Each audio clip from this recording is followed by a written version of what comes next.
NEET കഴിഞ്ഞിരിക്കുകയാണെങ്കിൽ mainly നിങ്ങൾ കേട്ടിട്ടുള്ളൊരു കാര്യം എന്താണെന്ന് വെച്ചാൽ അഗ്രികൾച്ചർ കഴിഞ്ഞ് അപ്പോൾ ജോലി കിട്ടും. ഇപ്പോൾ ഞാനൊക്കെ കയറുന്ന സമയത്ത് അങ്ങനെയാണ് കേട്ടുകൊണ്ടിരുന്നത്. അഗ്രികൾച്ചറാണോ എന്നാൽ പെട്ടെന്ന് ജോലി കിട്ടും അങ്ങനെയൊന്നുമില്ല. നീറ്റിനെ പോലെ തന്നെ നന്നായിട്ട് ഇനിയും എൻട്രൻസ് എക്സാമുകളൊക്കെ എഴുതി തന്നെ ജോലി കിട്ടുള്ളൂ. നിങ്ങൾക്ക് റിസർച്ചിന് പോകണമെന്നുണ്ടെങ്കിൽ ജിക്ക് പോകണമെന്നുണ്ടെങ്കിൽ JRF പോലെയുള്ള എക്സാംസ് എഴുതണം. Hi guys, welcome to our YouTube channel. ഞങ്ങൾ കോളേജ് ഓഫ് അഗ്രികൾച്ചർ വെള്ളാനയിൽ BSc അഗ്രികൾച്ചർ സ്റ്റുഡൻസ് ആണ്. First year second sem.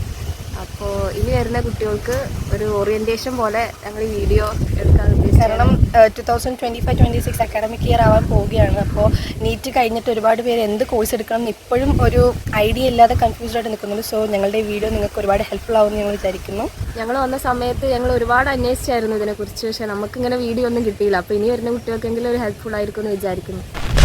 അപ്പോൾ അഗ്രികൾച്ചർ എന്ന് പറയുമ്പോൾ എല്ലാവരും അത് കൃഷിയാണ്. അപ്പോൾ ഒബ്വിയസ്ലി എല്ലാവരും വിചാരിക്കുന്നത് നമ്മൾ പാടത്തിറങ്ങി പണിയെടുക്കുക, കുറേ ക്രോപ്സ് നടുക, അങ്ങനെയുള്ള കാര്യങ്ങളാണ്. പക്ഷേ ആക്ച്വലി അഗ്രികൾച്ചർ എന്ന കോഴ്സ് അത് മാത്രമല്ല.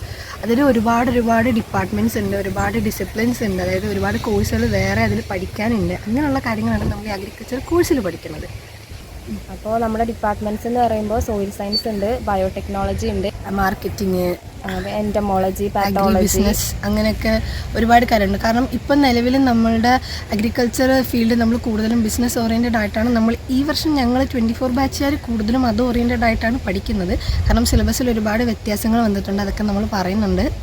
പിന്നെ സൈക്കോളജി എല്ലാം നമ്മളിവിടെ പഠിക്കുന്നുണ്ട്. കമ്മ്യൂണിക്കേഷൻ, ഒരു ഫാമറിനോട് എങ്ങനെയാണ് കമ്മ്യൂണിക്കേറ്റ് ചെയ്യേണ്ടത് എന്നുള്ള കാര്യങ്ങളൊക്കെ നമ്മളിവിടെ പഠിക്കുന്നുണ്ട്.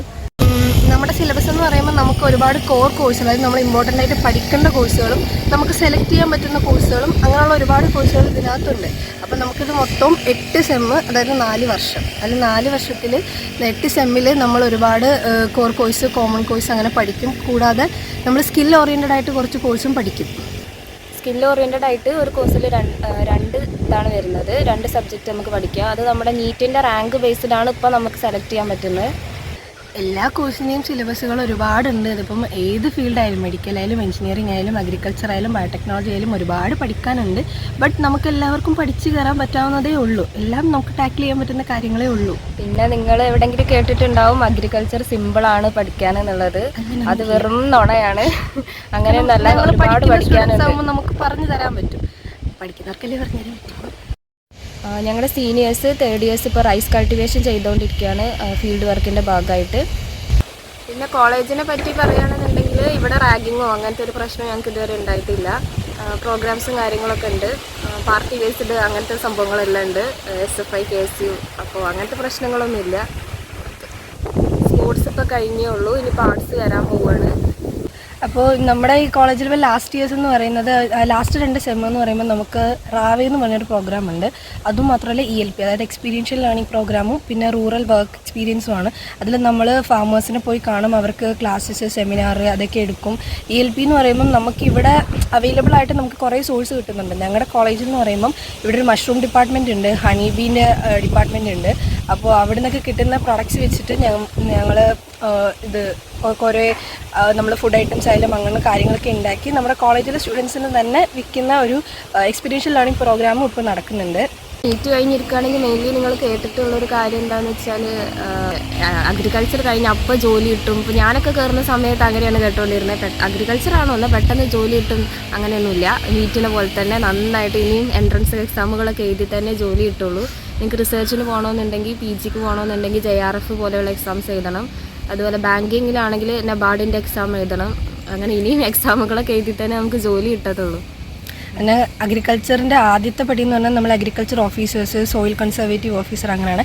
അതിനെന്തായാലും PSC എഴുതണം. അപ്പോൾ ആദ്യമത്തെ എക്സാം തന്നെ PSC ആണ്, അത് എഴുതാതെ നമുക്ക് ജോബ് കിട്ടില്ല.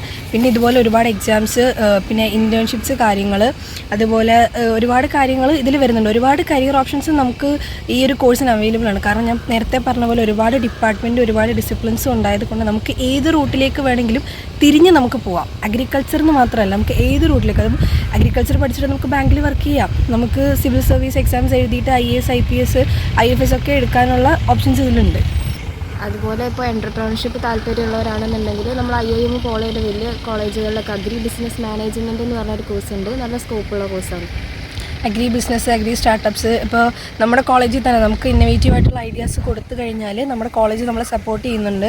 ഓൾറെഡി ഞാൻ പറഞ്ഞില്ല, ഒരുപാട് SCC കാര്യങ്ങൾ, സ്കിൽ ഓറിയൻറ്റഡ് ക്ലാസ്സുകൾ നടക്കുന്നുണ്ട്. അപ്പോൾ അതിനകത്ത് തന്നെ ഇപ്പോഴത്തെ ഞങ്ങളുടെ സ്കിൽ ഓറിയൻറ്റഡിൽ ഓണ്ടർപ്രണർഷിപ്പ് ഉണ്ട്.